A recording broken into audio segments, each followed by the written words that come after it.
Hello friends, welcome to the world of CMA. ഇന്നത്തെ topic റിട്രെച്ച്മെൻറ്റ് compensation. എന്താണ് റിട്രെച്ച്മെൻറ്റ് compensation എന്ന് പറഞ്ഞിട്ടുണ്ടെങ്കിൽ അത് സെക്ഷൻ ഏതിലാണ് പറയുന്നത്? സെക്ഷൻ 10(10)(b) അനുസരിച്ചിട്ടാണ് എന്ത് പറയുക റിട്രെച്ച്മെൻറ്റ് കോമ്പൻസേഷൻ പറയണത്. സെക്ഷൻ 10(10)(b) അനുസരിച്ചിട്ടാണ് റിട്രെച്ച്മെൻറ്റ് കോമ്പൻസേഷൻ പറയുന്നത്. റിട്രെച്ച്മെൻറ്റ് കോമ്പൻസേഷൻ എന്താണ്? Cancellation of contract. എന്താണ് അതിൻ്റെ അർത്ഥം? ക്യാൻസലേഷൻ ഓഫ് കോൺട്രാക്റ്റ്, അല്ലെങ്കിൽ ചുരുക്കി പറഞ്ഞാൽ എന്താണ്? ജോലിയിൽ നിന്ന് പിരിച്ചുവിടുക. അങ്ങനെയുള്ള ഒരു സംഭവം നടക്കാൻ നേരത്ത് നമുക്ക് തരുന്ന കോമ്പൻസേഷനാണ് റിട്രെച്ച്മെൻറ്റ് കോമ്പൻസേഷൻ എന്ന് പറയുന്നത്. അത് എങ്ങനെയാണ് എടുക്കുന്നത്? ഇപ്പോൾ റിട്രെച്ച്മെൻറ്റ് കോമ്പൻസേഷൻ എടുക്കുന്നത് അതിന് മിനിമം ഓഫ് ദ ഫോളോയിങ് എന്ന് പറയും. അതായത് മിനിമം ഏതാണെന്ന് വെച്ചാൽ ആക്ച്വൽ എമൗണ്ട് എത്രയാണ് ആക്ച്വലി കിട്ടിയത്, ആക്ച്വൽ എമൗണ്ട് അല്ലെങ്കിൽ 5 lakh അല്ലെങ്കിൽ 5 lakh. പിന്നെ എന്താണ് 15 days average salary, 15 days average salary, 15 days average salary into completed year of services, completed year of services. അതൊരു 6 months കൂടുതൽ വരുവാണെന്നുണ്ടെങ്കിൽ, ഫ്രാക്ഷൻ ഉണ്ട് ഇവിടെ, 6 months കൂടുതൽ വരുവാണെന്നുണ്ടെങ്കിൽ, 6 months കൂടുതലാണെന്നുണ്ടെങ്കിൽ എന്തായിട്ട് എടുക്കാം? 1 year ആയിട്ട് എടുക്കാം, 1 year ആയിട്ട് എടുക്കാം. ഓക്കെ. അപ്പോൾ റിട്രെച്ച്മെൻറ്റ് കോമ്പൻസേഷൻ എന്ന് വെച്ചാൽ ക്യാൻസലേഷൻ ഓഫ് കോൺട്രാക്ട് എന്നാണ് അർത്ഥം.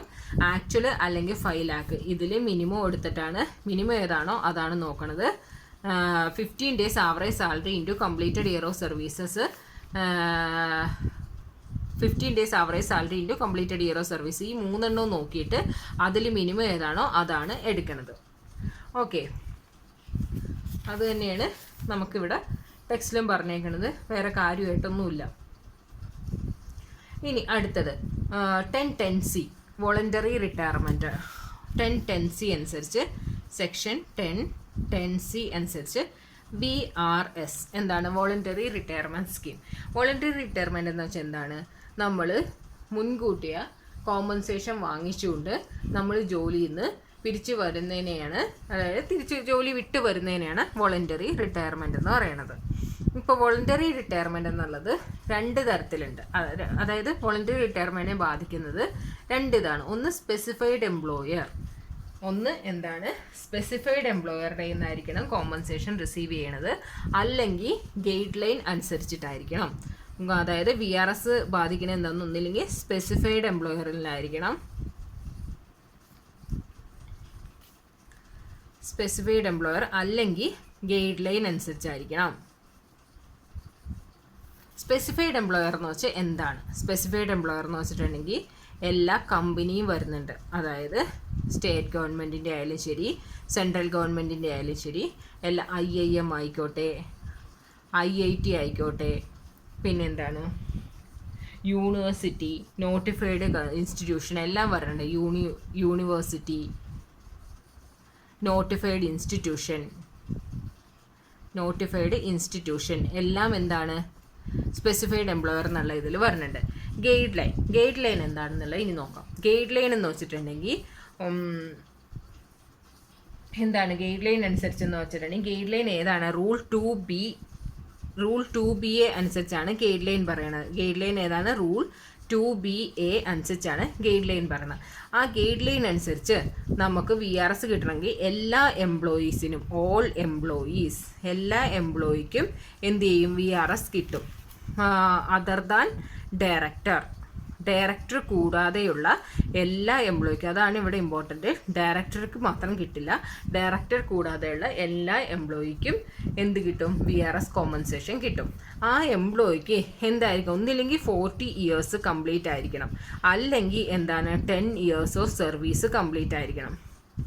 10 years ഓഫ് സർവീസ് കംപ്ലീറ്റ് ആയിരിക്കണം. ഇതിലേതെങ്കിലും ഒന്ന് കംപ്ലീറ്റ് ആയാൽ മാത്രമേ കിട്ടുള്ളൂ. പിന്നെ എന്താണെന്ന് വെച്ചിട്ടുണ്ടെങ്കിൽ ഈ VRS എടുക്കുന്നത് എംപ്ലോയീസിനെ കുറയ്ക്കാൻ വേണ്ടിയായിരിക്കണം VRS കൊടുക്കുന്നത്. അതല്ലാണ്ട് ആ എംപ്ലോയി പിരിഞ്ഞുപോയ ആ സ്ഥാനത്തേക്ക് വേറൊരു എംപ്ലോയീനെ അപ്പോയിൻറ്റ് ചെയ്യാനായിട്ട് പാടില്ല. പിന്നെ അതേപോലെ തന്നെ ആ സെയിം മാനേജ്മെൻറ്റിൻ്റെ കീഴിൽ ഈ എംപ്ലോയിക്ക് പോയിട്ട് വീണ്ടും ജോലി അന്വേഷിക്കാനായിട്ട്, അതായത് ജോലി ചെയ്യാനായിട്ട് പാടില്ല. ഇനി ഇതിൻ്റെ എന്താണെന്ന് വെച്ചിട്ടുണ്ടെങ്കിൽ, ഇതിൻ്റെ എന്താ പറയണതെന്ന് വെച്ചിട്ടുണ്ടെങ്കിൽ, ലിസ്റ്റ് ആക്ച്വൽ എത്ര കിട്ടുമോ, ആക്ച്വൽ എമൗണ്ട് എത്രയാണോ ഓർ എത്രയാണ് 5 lakh,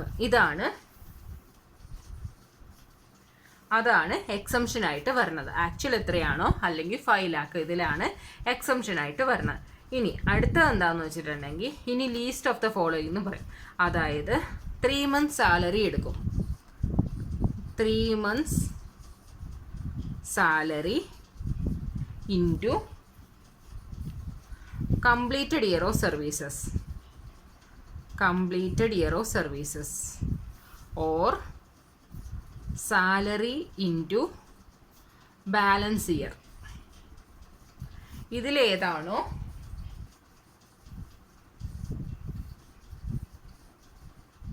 ഇതിൽ നിന്ന് എന്താണ് കോമ്പൻസേഷൻ എന്നുള്ളത്, ഇതിൽ നിന്ന് എക്സീഡ് ചെയ്യാനായിട്ട് പാടില്ല.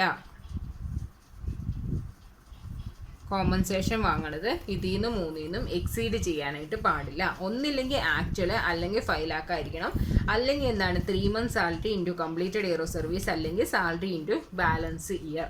ഇതിൽ നിന്ന് എക്സീഡ് ചെയ്യാനായിട്ട് പാടില്ല. അപ്പോൾ VRS എന്താണെന്നുള്ളത് എന്താ പഠിച്ചത്? VRS എന്ന് വെച്ചിട്ടുണ്ടെങ്കിൽ വോളണ്ടറി റിട്ടയർമെൻറ്റ് സ്കീമാണ്. നമ്മൾ ജോലിയിൽ നിന്ന് നേരത്തെ തന്നെ, അതായത് റിട്ടയർമെൻറ്റിൻ്റെ പ്രായം ആകാതെ തന്നെ നമ്മൾ അതിനുള്ള കോമ്പൻസേഷൻ വാങ്ങിച്ചിട്ട്, ബാലൻസ് ഇയറിനേക്കുള്ള കോമ്പൻസേഷൻ വാങ്ങിച്ചിട്ട് പിരിഞ്ഞു പോരുന്നതിനെയാണ് വോളണ്ടറി റിട്ടയർമെൻറ്റ് എന്ന് പറയുന്നത്. അത് എന്തായിരിക്കണം? അത് സ്പെസിഫൈഡ് എംപ്ലോയറുടെ കയ്യിൽ നിന്നായിരിക്കണം. സ്പെസിഫൈഡ് എംപ്ലോയർ എന്ന് വെച്ചാൽ എല്ലാ കമ്പനീസും വരുന്നുണ്ട്, സ്റ്റേറ്റ് ഗവൺമെൻറ് ആയാലും സെൻട്രൽ ഗവൺമെൻറ്റിൻ്റെ ആയാലും, പിന്നെ അത് university, IIT, IIM institutions, notified institutions എല്ലാം വരുന്നുണ്ട്. ഇനി ഗൈഡ് ലൈൻ അനുസരിച്ചും കൂടി ആയിരിക്കണം. ഗൈഡ് ലൈൻ എന്ന് വെച്ചാൽ 2BA റൂൾ 2BAയിൽ പറഞ്ഞാൽ ഗൈഡ് ലൈൻ അനുസരിച്ചായിരിക്കണം. ഗൈഡ് ലൈനിൽ എന്താ പറയുന്നത്? എല്ലാ എംപ്ലോയിക്കും VRS എടുക്കാം അതർ ദാൻ ഡയറക്ടർ. അതിനെന്ത് ചെയ്യണം? എല്ലാ എംപ്ലോയിക്കും എന്തായിരിക്കണം? 40 years ഓഫ് ഏജ് 40 ആയിരിക്കണം, അല്ലെങ്കിൽ എന്തായിരിക്കണം? അല്ലെങ്കിൽ 10 years ഓഫ് സർവീസ് കംപ്ലീറ്റ് ചെയ്തിട്ടുണ്ടായിരിക്കണം. പിന്നെ ആക്ച്വൽ എത്രയാണോ അല്ലെങ്കിൽ 5 lakh ഇതിലാണ് കോമ്പൻസേഷൻ കിട്ടുന്നത്. അതല്ലാണ്ട് വേറൊന്നും കൂടി നോക്കും. കോമ്പൻസേഷൻ എന്നുള്ളത് 3 months salary into completed year of service, അല്ലെങ്കിൽ salary into balance year service. ഇതിലും ഡസ് നോട്ട് എക്സീഡ് ചെയ്യരുത്. കോമ്പൻസേഷൻ ഇതിൽ നിന്നും എക്സീഡ് ചെയ്യാനായിട്ട് പാടില്ല. പിന്നെ പറയണത് എന്താണെന്ന് വെച്ചിട്ടുണ്ടെങ്കിൽ, ലൈഫിൽ ഒരു പ്രാവശ്യം മാത്രമേ ഈ കോമ്പൻസേഷൻ കിട്ടുള്ളൂ. ഒരു ലൈഫിൽ ഒരു പ്രാവശ്യം മാത്രമേ ഈ കോമ്പൻസേഷൻ കിട്ടുള്ളൂ. മുന്നേ എപ്പോഴെങ്കിലും കിട്ടിയിട്ടുണ്ടെങ്കിൽ, അതായത് 89 അനുസരിച്ച് റിലീഫ് എപ്പോഴെങ്കിലും നമ്മൾ 89 റിലീഫ് കിട്ടിയിട്ടുണ്ടെന്നുണ്ടെങ്കിൽ ഈ ഇത് കിട്ടാനായിട്ടുള്ള സാധ്യത കുറവാണ്. പിന്നെ ആർക്കൊക്കെ കിട്ടാമെന്നുള്ളത്, individual, HUF, AOP, BOA, FAME എല്ലാവർക്കും എക്സെട്ര എല്ലാവർക്കും എന്താണ് ഈ VRS കോമ്പൻസേഷൻ കിട്ടാൻ സാധ്യതയുണ്ട്. അസസിക്ക് ഒരു പ്രാവശ്യം മാത്രമേ ലൈഫിൽ ഒരു പ്രാവശ്യം മാത്രമേ ഈ കോമ്പൻസേഷൻ കിട്ടുകയുള്ളൂ. അസസിയുടെ ലൈഫിൽ ഒരു പ്രാവശ്യം മാത്രമേ ഈ കോമ്പൻസേഷൻ കിട്ടുകയുള്ളൂ. അപ്പോൾ ലൈഫിൽ ഒരു പ്രാവശ്യം മാത്രമേ കിട്ടുള്ളൂ. അത് 89 റിലീഫ് എന്തെങ്കിലും കിട്ടിയിട്ടുണ്ടെങ്കിൽ ഇത് കിട്ടില്ല. എല്ലാ അസസിക്കും, അതായത് ഇൻഡിവിജ്വൽ, HUF, AOP, BOA അങ്ങനെയുള്ള എല്ലാ അസസിക്കും ഈ കോമ്പൻസേഷൻ കിട്ടാനുള്ള സാധ്യതയുണ്ട്. ഇതാണ് VRSനെ കുറിച്ച് ഇൻ ഷോർട്ടായിട്ട് പറയണത്. ഇനി അടുത്തത് എന്താണ്? ഇനി അടുത്തത് നമുക്ക് പഠിക്കാനുള്ളതാണ് ആനുറ്റി. അടുത്ത് പഠിക്കാനുള്ളത് ആനുറ്റിയാണ്. ആനുറ്റി എന്ന് വെച്ചാലും 1712 നമ്മൾ പഠിച്ച് പെൻഷൻ പഠിച്ചായിരുന്നു. അതേ 1712 തന്നെയാണ് ആനുറ്റി എന്നുള്ളത്. ആനുറ്റി എന്ന് വെച്ചാൽ ഒരു ലംസമായിട്ടുള്ള ഒരു എമൗണ്ട് തരിക എന്നുള്ളതാണ്. ആ ആനുറ്റി എന്താണുള്ളത്? ആനുറ്റി എന്ന് വെച്ചാൽ ഇപ്പോൾ ആനുറ്റി വാങ്ങണത് 17 എന്താണ് സെക്ഷൻ 9 ആനുറ്റി വാങ്ങുന്നത് ഇപ്പോൾ പ്രസൻറ്റ് എംപ്ലോയറുടെ കയ്യിലായിരുന്നാണെങ്കിൽ അത് ടാക്സബിൾ സാലറി ആയിട്ട് ടാക്സ് ചെയ്യുന്നു, സാലറി ആയിട്ടാണ് ടാക്സ് ചെയ്യുന്നത്. അല്ല, എക്സ് എംപ്ലോയറുടെ കയ്യിലാണെങ്കിൽ പ്രോഫിറ്റ് ഇൻ ലിയോ സാലറി ആയിട്ടാണ് കണക്കാക്കുന്നത്. പ്രോഫിറ്റ് ഇൻ ലിയോ സാലറി എന്താണെന്നുള്ളത് നമ്മൾ പഠിക്കും. ഇനി അതർ ദാൻ എംപ്ലോയർ, അതായത് അതർ ദാൻ എംപ്ലോയർ ഇൻഷുറൻസ് കമ്പനിക്കൊക്കെ അങ്ങനെയുള്ള അതാണെന്നുണ്ടെങ്കിൽ എന്താണ് ഇൻകം ഫ്രം അതർ സോഴ്സസ് ആയിട്ടാണ് കണക്കാക്കുന്നത്. അപ്പോൾ ആനുറ്റി കിട്ടുന്നത് പ്രസൻറ്റ് എംപ്ലോയർ ആണെന്നുണ്ടെങ്കിൽ സാലറി ആയിട്ടും, എക്സ് എംപ്ലോയർ ആണെങ്കിൽ പ്രോഫിറ്റ് ഇൻ ലിയോ സാലറി ആയിട്ടും, അതർ ദാൻ എംപ്ലോയർ ആണെന്നുണ്ടെങ്കിൽ ഇൻകം ഫ്രം അതർ സോഴ്സസ് ആയിട്ടാണ് കണക്കാക്കുന്നത്. ഇനി salary received in leave of notice period. അതേപോലെ തന്നെ